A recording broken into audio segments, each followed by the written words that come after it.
주신 하나님의 말씀은 요한복음 2장 1절에서 11절 말씀입니다. 제가 봉독해 드리겠습니다.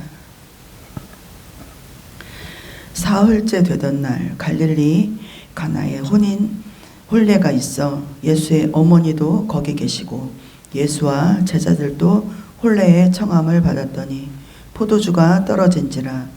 예수의 어머니가 예수께 이르되 저들에게 포도주가 없다 하니 예수께서 이르시되 여자여 나와 무슨 상관이 있나이까 내 때가 아직 이르지 아니하였나이다. 그의 어머니가 하인들에게 이르되 너희에게 무슨 말씀을 하시든지 그대로 하라 하니라. 거기에 유대인의 정결 예식을 따라 두세 통 드는 돌 항아리 6이 놓여 있는지라. 예수께서 그들에게 이르시되 항아리에 물을 채우라 하신즉 아기까지 채우니 이제는 떠서 연회장에 갖다 주라 하심에 갖다 주었더니 연회장은 물로 된 포도주를 맛보고도 어디서 났는지 알지 못하되 물 떠온 하인들은 알더라. 연회장이 신랑을 불러 말하되 사람마다 먼저 좋은 포도주를 내고 취한 후에 낮은 것을 내거늘 그대는 지금까지 좋은 포도주를 두었도다 하니라. 예수께서 이 첫 표적을 갈릴리 가나에서 행하여 그의 영광을 나타내심에 제자들이 그를 믿더라. 아멘. 아멘. 오늘은 요한복음 2장 1절에서 11절 말씀을 봉독해 드렸습니다. 한 주간도 예수 그리스도와 동행하시고 말씀으로 승리하신 여러분들을 축복합니다. 할렐루야. 이제 요한복음 1장에서는 예수님이 세례를 받으시고 1장 후반 우리가 이제 거기까지는 가지 않았지만 1장 후반절에 보면 제자들을 만나는 장면이 나와요. 제일 처음에 만난 사람이 누구냐면 안드레예요. 안드레를 만났고 시몬에게 예수 그리스도를 이야기합니다. 그리고 빌립을 만나서 예수님이 나를 따르라 이렇게 이야기를 하시고 빌립이 나다나엘에게 예수님을 소개를 합니다. 다 이 사람들이 그 갈릴리 지방에서 살았던 사람들이에요. 세례 요한이 예수께서 건의심을 보고 보라 하나님의 어린 양이로다 라고 할 때 안드레는 메시아를 내가 메시아를 만났다. 너무 기쁘다. 응? 내가 메시아를 만났다. 라면서 굉장히 기뻐했어요. 그런데 나다나엘은 나사렛에서 무슨 선한 일이 나겠느냐라고 반신반의하면서 예수님을 확 주님 그리스도라고 믿지 않았다라는 거죠. 예수님은 그런 나다나엘에게 뭐라고 말씀하셨냐? 더 큰 일을 내가 볼 것이다 라고 말씀을 하셨어요. 그리고 2장부터는 하나님이 나다나엘에게 약속하신 그 더 큰 일에 대한 증거를 하기 위해서 이제부터는 예수 그리스도의 일을 시작하게 됩니다. 오늘 말씀의 내용 중 예수님이 가나에서 물을 포도주로 바꾸신 이 기적 같은 일은 바로 더 큰 일을 알리는 사건의 시작입니다. 이제 오늘 말씀을 압축해서 이야기를 해보면 아시다시피 한 마을에 혼인잔치가 있었어요. 혼인잔치를 배경으로 이야기를 하고 있는데 예수님과 또 이렇게 세례를 받고 나서 만났던 제자들과 예수님의 어머니 이렇게 가나의 혼인잔치에 갑니다. 혼인잔치에 갔는데 이렇게 혼인잔치집에 문제가 생겼어요. 기뻐하고 즐거워해야 되는 혼인잔치에 그런 귀한 잔치 자리에서 포도주가 떨어지는 일을 겪게 돼요. 팔레스타인의 혼인잔치는요 우리처럼 이렇게 뭐 한 시간 이렇게 해갖고 뭐 끝나는 것이 아니라 며칠 동안 잔치를 해요. 며칠 동안 잔치를 하는데 이렇게 그때 사람들에게 가난과 중노동으로 이렇게 힘들고 수고했던 사람들이 그 잔치에 와가지고 이렇게 회복을 하고 즐거움에 동참을 하면서 아마도 많은 위로를 받지 않았을까라는 생각이 듭니다. 제가 성지순례를 갔을 때 이렇게 영상으로 보여드리면 좋은데, 제가 예전에 성지순례 갔을 때 여기가 가나 혼인잔치 교회예요. 가나 혼인교회. 혼인잔치를 베풀었던 그것을 기념하여서 세운 교회. 보이세요? 그래서 요 안에가 이렇게 혼인을 했던 그런 것을 기념해서 그런지 꽃장식을 굉장히 예쁘게 해놨어요. 꽃장식도 예쁘게 해놓고, 이렇게 여기 천사도 있고, 천사들이 이렇게 양쪽에 있고, 이런 실내와 실외를 볼 수가 있어요. 그렇게 크지는 않아요. 그렇게 크지는 않은데 정말 아담하고 예쁘게 가나 혼인 잔치 기념 교회를 이렇게 세운 것을 다녀왔습니다. 예가 되면 가서 보면 또 달라요. 가서 보면 이렇게 그냥 우리가 말로만 듣는 거 하고 가서 보고 와서 이 말씀에 적용하는 거 하고는 다르더라고요. 그런 유대인의 잔치에 있어서 포도주는 대단히 중요한 것이었습니다. 잔치에 술이 빠질 수 없기 때문에 손님들을 접대하는 입장에서 포도주가 떨어진다는 것은 굉장히 난감한 상황에 봉착을 한 거예요. 아마 포도주가 떨어졌다라는 것을 마리아가, 예수의 어머니 마리아가 알았잖아요. 그러다 보니까 마리아가 아마 이 음식을 대접하는 일을 섬기지 않았을까라는 추측을 하게 됩니다. 그래서 이렇게 마리아가 예수님께 이야기를 하죠. 3절과 4절에 포도주가 떨어진지라 예수의 어머니가 예수께 이르되 저들에게 포도주가 없다 하니 예수께서 이르시되 여자여 나와 무슨 상관이 있나이까 내 때가 아직 이르지 아니하였나이다 라고 말씀을 하셨습니다. 예수님은 여자여 나와 무슨 상관이 있나이까 라고 대답을 합니다. 그리고 예수님은 내 때가 아직 이르지 아니하였다 라고 또 말씀하셨습니다. 문맥상 예수님은 30년의 기간 동안 사람으로 이 땅에 오시고 사람으로 살았던 시간들이 이제는 갈릴리에서 세례를 받으심을 시작으로 공생애를 준비를 하면서 기초를 다지는 시간이었어요. 그래서 예수님이 그 기초를 다지는 시간이기 때문에 하나님이 주신 사명을 감당해야 되는데 내가 사람의 부탁으로 사람들의 부탁으로 사사로이 일을 할 수 없다.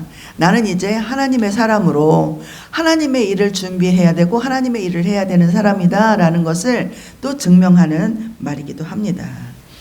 하나님 아버지의 뜻대로 행하는 사역이기 때문에 그렇게 말씀하셨다라고 또 생각할 수가 있습니다. 여기에서 예수님은 어머니라는 말을 하지 않고 여자여라고 말을 하죠.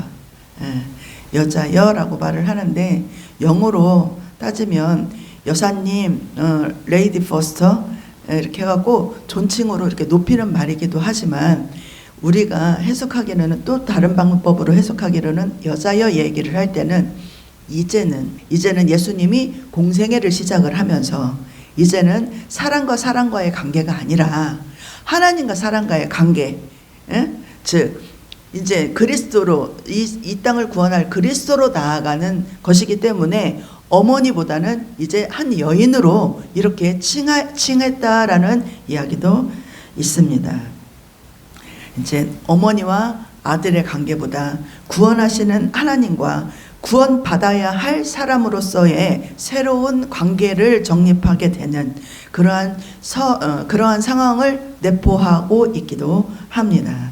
그러나 어머니 마리아는 예수께서 거절하시는 것 같은 말씀에도 불구하고 혼인집 하인들에게 이야기를 합니다. 5절에 그의 어머니가 하인들에게 이르시되 너희에게 무슨 말씀을 하시든지 그대로 하라 하니라. 예수님 그러한 말씀에 마리아는 그 집 하인들에게 예수님께서 무슨 말씀을 하시든지 그대로 순종하라고 일러두었어요. 마리아가 그렇게 말한 이유는 예수님에 대한 마리아의 믿음이에요. 이제 세례를 받고 이제 때가 되었다라는 것도 마리아가 알았겠지요. 마리아도 예수님이 공생애가 시작되었다라는 것을 아마 알게 되었을 거예요. 예, 그래서 마리아도 이제는 예수가 품속의 자식이 아니라 하나님의 아들로서 그리스도의 사명을 감당해야 할 때가 되었음을 암시하는 듯합니다. 6절에 거기에 유대인들의 정결 예식을 따라 두세 통 드는 돌 항아리 6이 놓여 있는지라. 여기에 이제 정결 예식을, 그러니까 그 이스라엘 그쪽은 굉장히 땅이 척박해요. 사막이다 보니까 먼지가 되게 많아요. 미세한 먼지들이 많아요. 그래서 예수님이 발을 씻겨주는 사건도 있잖아요. 그것은 몸은 정결하지만 돌아다니면서 발에 먼지가 많이 묻기 때문에 손님이 오면 이렇게 발을 씻겨주는 거예요. 그래서 항아리에 항상 발을 씻겨주는 물이 있다라는 거죠. 그러니까 손님이 많이 왔으니까 그게 항아리가 비어 있었던 것 같아요. 그런데 예수님이 거기 항아리에 물을 가득 채워라 했어요. 그래서 이제 이 하인들이 그 아귀까지 물을 가득 채우는 그러한 사건을 이야기합니다. 7절 8절에 예수께서 그들에게 이르시되 항아리에 물을 채우라 하신즉 아귀까지 채우니 이제는 떠서 연회장에 갖다 주라 하며 갖다 주었더니 했습니다. 예수님은 그 정결 예식을 위해 물을 담아놓은 그 항아리에 물을 아귀까지 가득하게 채우라고 하셨어요. 사람의 상식으로는 포도주가 떨어졌는데 나가서 포도주를 구해와야 되잖아요. 포도 농장에 가든지 종들을 보내서 포도주를 구해와라 이렇게 얘기를 해야 되는데 예수님의 명령은 뭐예요? 항아리에 물을 가득 채우라라고 이야기를 합니다. 그런데 그 집 하인들은요, 예수가 시키는 대로 하죠. 예, 이게 굉장히 단순한 얘기예요. 우리는 이미 성경 말씀을 다 구절을 알고 있기 때문에 그런 기적이 일어났다라는 걸 알아요. 그런데 이 사실을 모르는 이 하인들의 입장에서 난데없이 항아리에 물을 채우라고 하면 어떨 것 같아요? 아마 반박을 할 거야. 어? 가서 포도주를 구해야지 무슨 항아리에 물을 채우라고 하냐고 이렇게 얘기를 하겠죠. 그러나 그 집 하인들은 예수님의 말대로 물을 가득 채웠어요. 그러자 예수님께서 또 뭐라고 말씀하세요? 떠서 연회장 손님들에게 갖다 주어라 라고 이야기합니다. 예수님의 말씀에 순종하며 손님들에게 갖다 주니 어떤 일이 발생을 했어요?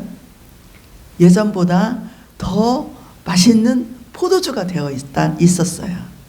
더 좋은 포도주로 변하는 기적이 일어났습니다. 9절에서 10절을 보면 연회장은 물로 된 포도주를 맛보고도 어디서 났는지 알지 못하되 물도온 하인들은 알더라. 연회장이 신랑을 불러 말하되 사람마다 먼저 좋은 포도주를 내고 취한 후에 낮은 것을 내거늘 그대는 지금까지 좋은 포도주를 두어도다 하니라. 이렇게 예수님의 말씀으로 순종함으로 물이 변하여 포도주가 되어서 어려움에 처한 이렇게 혼인잔치를 무사히 마칠 수가 있었습니다. 그뿐 아니라 물로 된 포도주를 마신 사람들은 다른 잔치집에서 처음에는 좋은 것을 내고 나중에는 낮은 것을 내는데 이 집은 처음보다 나중에 나온 포도주가 더 맛있다라고 칭찬을 했습니다. 그 비밀을 아는 사람은 여기에서 많은 사람들이 있었잖아요. 혼인 잔치집에 많은 손님들이 있었는데 그 사실을 아는 사람은 누구예요? 물을 떠온 종들, 하인들, 그리고 그것을 떠다 준 하인들. 그들만이 이것이 기적임을 알 수 있다라는 거죠.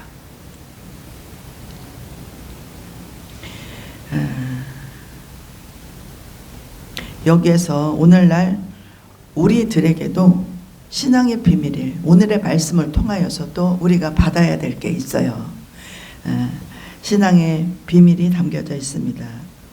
하나님 말씀에 순종하고 살면 어떠한 위기도 극복을 할 수 있고 처음보다 나중이 좋은 삶이 되었다는 수많은 간증들을 우리는 많이 들어왔어요. 모태신앙이든 안 모태신앙이든 교회를 다니면서 하나님을 이렇게 아버지라 부르고 예수 그리스도를 믿으면서 우리는 예배의 중심 안에서 성령의 충만함을 받고 복된 하나님의 자녀로 살 수 있는 하루하루를 이렇게 살아내면서 바라고 원하고 기도하며 살았어요. 지금까지. 그렇게 열심히 달려오면서 마음과 뜻과 정성을 다해 충성하신 여러분에게 한번 물어보겠습니다. 물이 변하여 포도주가 되는 역사의 현장에 지금 서 계십니까? 네? 우리는 삶이 기적이에요. 내가 태어난 것도 기적이고 지금까지 살아온 것도 기적이고 오늘날까지 이렇게 건재하게 있는 것도 하나님의 기적이라면 기적일 수 있어요. 또 이렇게 하나님이 인도하여 주셔서 60평생에 우리 안수 집사님 저번에 한번 병원 빼고는 그렇게 병원 많이 가지 않았잖아요. 그거 하나님의 은혜가 아닐까요? 내가 하나님을 믿어왔든 안 믿어왔든 그렇게 하나님은 태초에 이 땅을 창조하시고 또 우리가 살아낼 수 있는 환경을 조성해 주셨어요. 그래서 이렇게 태어나고 자라고 성숙하며 이 땅에 살아낼 동안 내 수고와 노력으로만 살았을까요? 네? 내 수고와 노력으로만 살았을까요? 내 열심으로만 잘 살았을까요? 그렇지 않아요. 하나님이 주신 것을 먹었고 하나님이 주신 것을 가지고 지금까지 우리는 살아왔다는 거예요. 물이 변하여 포도주가 되는 것, 그런 삶을 우리는 살았어요. 다만 느끼지 못할 뿐이죠. 지금 당신은 하나님의 선한 영향력 아래 놓여 있는지, 하루하루를 살아내면서 주님이 하셨구나, 주님이시구나 라는 그러한 신앙 고백을 하면서 살아내고 계십니까? 지금 당신은 행복하십니까? 우리가 믿음이라고 고백하고 있는 것들이 막연한 희망은 아닐까요?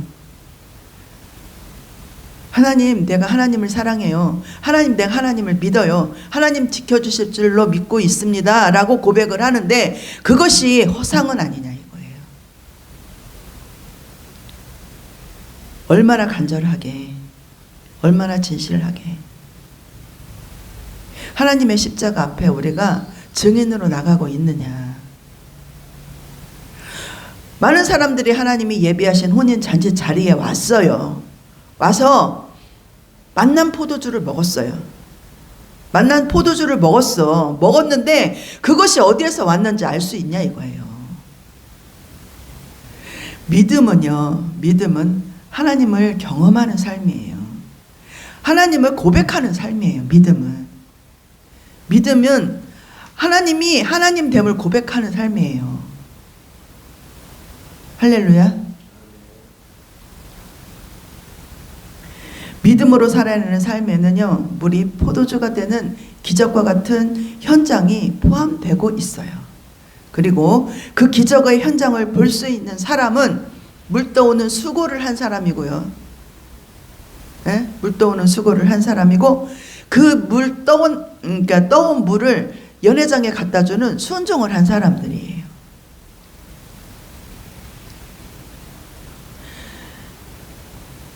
이 현장이 수고스럽다고, 그 현장이 피곤하다고, 현장이 힘들다고 이리 피하고 저리 피하고 내가 이로울 대로, 내가 편리할 대로 그렇게 살아오지 않았을까요?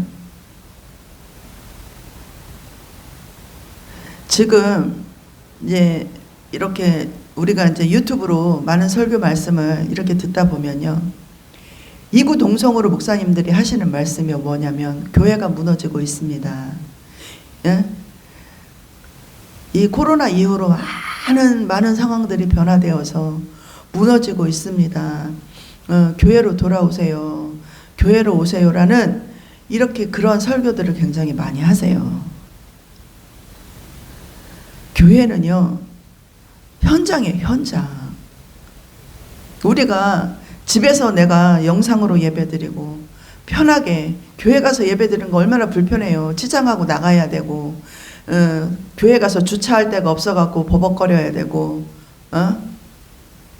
또 이렇게 자리 다툼 해야 되고, 힘들고 어려운 수고를 우리가 하려고 하지 않아요.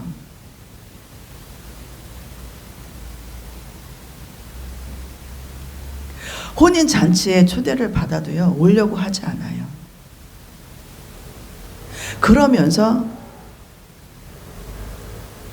그러면서 나는 하나님의 기적을 경험하기를 원합니다. 집에서 예배드리고 편안하게.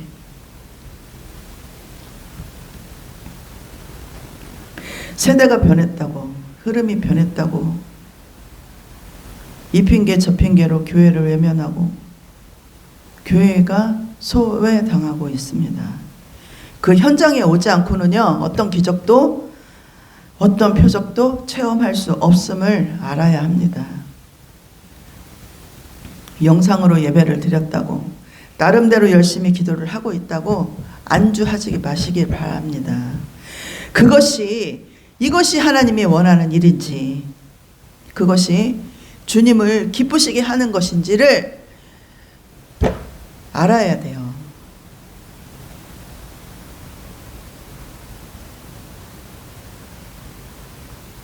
시편 133편 1절에 보면 보라, 형제가 연합하여 동거함이 어찌 그리 선하고 아름다운고. 골로새서 2장 2절에 보면 이는 그들로 마음의 위안을 받고 사랑 안에서 연합하여 확실한 이해의 모든 풍성함과 하나님의 비밀인 그리스도를 깨닫게 하려 함이니 라고 말씀하셨습니다. 아무리 오래 믿는다고 해도 말씀에 순종하지 못하는 사람은 이런 믿음의 비밀을 알 수 없을 뿐만 아니라 하나님의 역사도 체험을 해도 깨닫지 못해요. 11절에 예수께서 이 첫 표적을 갈릴리 가나에서 행하여 그 영광을 나타내심에 제자들이 그를 믿으니라. 이같이 가나 혼인 잔치에서 예수님께서 하나님의 아들이심을 믿는 마리아의 말을 듣고 예수님의 말씀에 순종하는 자들을 통하여서 물이 포도주가 되는 표적을 시작으로 예수님의 공생애가 시작되었고, 제자들이 예수님을 세상을 구원하실 메시아로 더욱 확실하게 믿음을 갖게 되었다라는 내용입니다. 예수님의 표적은 예수님을 자랑하기 위함도 아니고 예수님을 드러내기 위함도 아니에요. 예수님의 표적은 하나님의 영광을 드러내고 사람들로 예수를 믿게 하려는 이적을 행하신 것입니다. 마리아는 예수님의 냉철한 거절에도 불구하고 마리아는 예수님께서 이 문제를 해결할 거라는 믿음을 가지고 문제를 온전하게 맡겼다라는 거예요. 예수님은 비록 내가 때가 아직 아니라 했지만 할 수 없다라고 피하지 않았고요. 사랑의 요구에 응답하기 시작을 하셨습니다. 하나님이 모든 것을 말씀으로 창조하고 이루셨듯이 예수님 또한 말씀으로 물을 떠와라. 포도를 빚어가지고 포도를 만든 것이 아니라 물을 떠와라. 떠다 줘라 하고 말씀으로 이 기적을 행하셨다라는 것입니다. 마술을 잘하는 사람들 있잖아요. 마술을 보면 참 신기한데 눈앞에 펼쳐지는 마술이 신비로움을 감탄하지 않을 수가 없어요. 그것이 눈속임이고 트릭이라는 것을 우리는 알아요. 그죠? 그것이 뭐 이렇게 기적을 행하는 게 아니잖아요. 다만 빠른 손으로 그런 도구를 이용해 가지고 눈속임을 하거나 트릭을 쓰는 거라는 것을 우리가 알면서도 보면은 감탄하지 않을 수 없어요. 우리가 예수 그리스도를 믿고 성령의 충만함을 받으면 트릭이 아니라 눈속임이 아니라 하나님이 부어주시는 표적과 이적과 기적을 우리의 삶 중심에 드러내고 나타나게 될 수 있다는 것입니다. 고린도전서 12장에 은사는 여러 가지나 성령은 같고 직분은 여러 가지나 주는 같으며 또 사역은 여러 가지나 모든 것을 모든 사람 가운데 이루시는 하나님은 같으니 각 사람에게 성령을 나타내심은 유익하게 하려 함이라. 어떤 사람에게는 성령으로 말미암아 지혜의 말씀을, 어떤 사람에게는 같은 성령을 따라 지식의 말씀을, 다른 사람에게는 같은 성령으로 믿음을, 어떤 사람에게는 한 성령으로 병 고치는 은사를, 어떤 사람에게는 능력 행함을, 어떤 사람에게는 예언함을, 어떤 사람에게는 영들 분별함을, 다른 사람에게는 각종 방언 말함을, 어떤 사람에게는 방언들 통역함을 주시나니 이 모든 일은 같은 한 성령이 행하사 그의 뜻대로 각 사람에게 나누어 주시는 것이라. 몸은 하나인데 많은 지체가 있고 몸에 지체가 많으나 한 몸인과 같이 그리스도도 그러하니라. 모든 사람 가운데 이루시는 하나님께서 성령의 법으로 우리에게도 이 같은 은사를 주신다라고 이렇게 고린도전서 12장에 기록되어 있습니다. 여러분 힘들고 어렵다고 주저앉아 있지 마세요. 말씀을 사모하시고 예배를 사모하시고 하나님께로 나아오시기를 바랍니다. 그 현장에서 하나님은 하나님됨을 증거하실 것입니다. 하나님이 나 여기 있어 라고 분명히 말씀하실 것입니다. 하나님은 우리의 삶을 통해서 예수 그리스도의 이름이 증거되기를 원하시고 있습니다. 할렐루야. 순종하는 자만이 누리는 은혜와 축복을 경험해 주시기를 바랍니다. 하나님, 우리가 말로만 주여 주여 하는 자가 되지 않기를 기도합니다. 아버지, 우리가 허상을 바라보며 시간을 낭비하지 않기를 기도합니다. 온전한 순종으로 하나님을 볼 수 있는 현장에 우리도 있게 하여 주시옵소서. 감사와 순종으로 우리를 통해 이루실 하나님의 나라를 바라봅니다. 하나님 아버지, 열어주시고 이루어주시고 세워주옵소서. 간절한 소원의 기도의 제목들을 주님 기억하여 주시고 주 안에서 빛을 발하게 하옵소서. 하나님, 드린 예물 위에 기도합니다.